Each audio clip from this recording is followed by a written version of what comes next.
Hello everyone, welcome to astrologynewsreport.com. Today is September 8th, 2013. Presenting an alternate view of world events as seen through the lens of Vedic astrology. I'm Ron Berger. And I'm David Anton Savage. Before we take a look at the week that was, let's pause for a moment to point out that we have been predicting for months now that this fall was going to be very heavy duty for events. The point of this website is to show that Vedic astrology does work as a system to understand the world we live in. Alright, so let's begin the first segment of the show. Yes, and let's borrow from William Shakespeare's Hamlet and ask the eternal question, to bomb or not to bomb? That is the question. Alright. The planet of truth, Jupiter, is transiting in Gemini, the sign that holds more than one point of view. It is also where the USA has no less than 4 of its natal planets. Yeah, right now, Jupiter is transiting over the USA's natal sun. The sun is the planet of leadership and authority, and it also happens to be the ruler of the 9th house in the USA chart. The 9th house is the house of morals and ethics. Translation: when you have the sun as ruler of the 9th house, in other words, for Sagittarius rising charts, you believe you have moral authority. So when you have the sun as ruler of the 9th in the sign of supreme duality, Gemini, what do you get? 2 kinds of morality, 2 different standards of ethics, and a good potential for hypocrisy if you try to hold yourself and others to alternate standards. It's obvious that America firmly believes that it has the moral authority to lead the world and play gullible cop as it sees fit to do so. That's a quality of Sagittarius, the USA's rising sign. And with Jupiter, the planet of truth, passing over the sun's position, there is an expansion of this energy pattern. The thing which makes it quite tricky all the way around is that the sun, as the 9th lord, and natal Jupiter, the ruler of the ascendant, the sense of self, by both being in the 2-sided sign, Gemini, cannot help but take on the nature of duplicity. The truth becomes relative, and hypocrisy is quite close at hand. Yes, and in this case of Syria, the cavalry wants to charge in now after more than 100,000 people are already dead, and after 2+ years of carnage, because a few hundred people got gassed. But please do not notice the fact that we, good guys, gave Saddam Hussein a couple of passes on gassing thousands to death in Halabja back in 1988, and the CIA provided the satellite intel which helped him gas Iranian troops also in 1988. Yeah, well, this time we get televised congressional hearings, arguments from various leaders and pundits and so on. Well, it's to bomb or not to bomb. This is Jupiter and Gemini. Great for talk and debate, and there's been plenty of that. Just turn on any news program.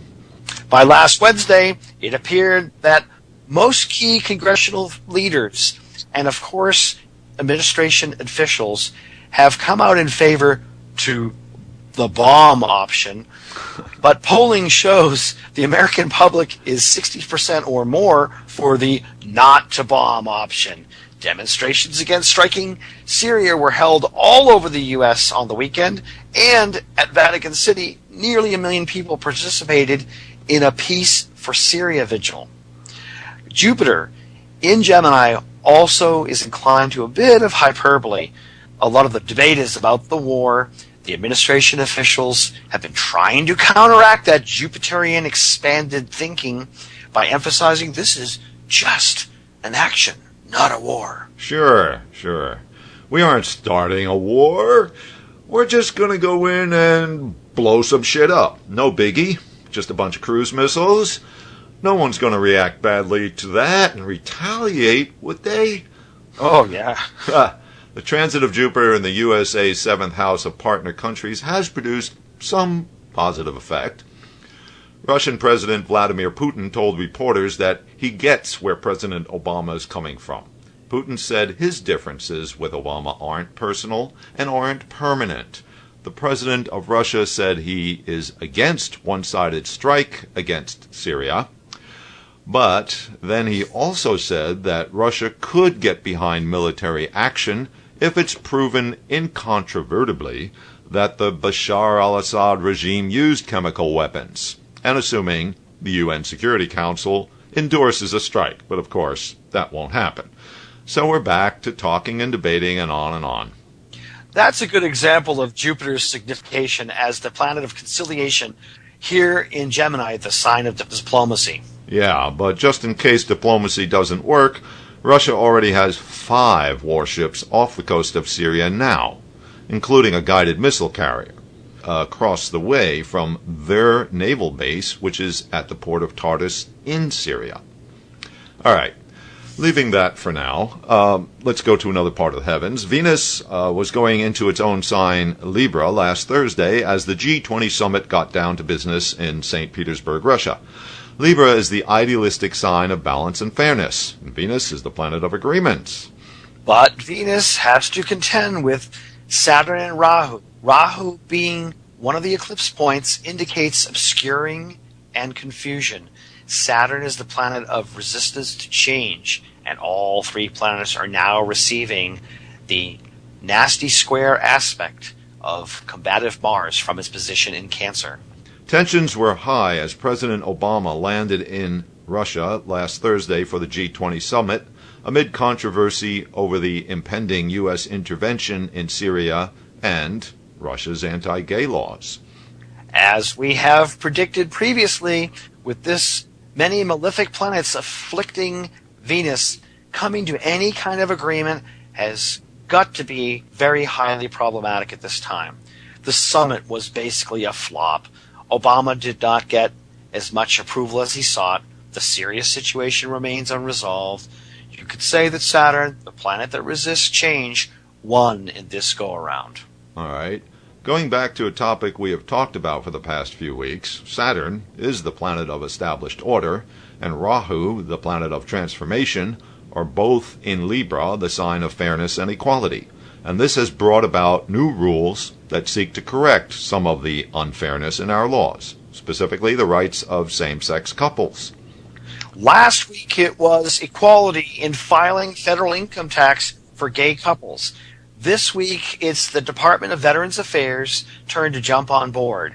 That is to say, partners of same-sex couples will now be eligible for spousal benefits if one of them had served in the military. And, in true Sagittarian fashion, the U.S. government is not content with changing its own rules, but is now seriously active in trying to change the Russian government's treatment of their gay population, even bringing up the subject at last week's G20 meeting. And here's another take on the Saturn-Rahu being squared by Mars pattern. Saturn is stability and security, and Rahu is an eclipse point and it obscures things. And Mars attacks. And now we have Mercury, the planet of media reports, being opposed by Uranus, the planet of surprises. And so, on Friday, we got some surprising news that the National Security Administration, there's that word security, evidently has the capability of breaking any internet security code. That's right. Your supposedly secure password-protected online banking account, or credit card, or social media page, even your smartphone, all of that is a whole lot less secure than you ever imagined.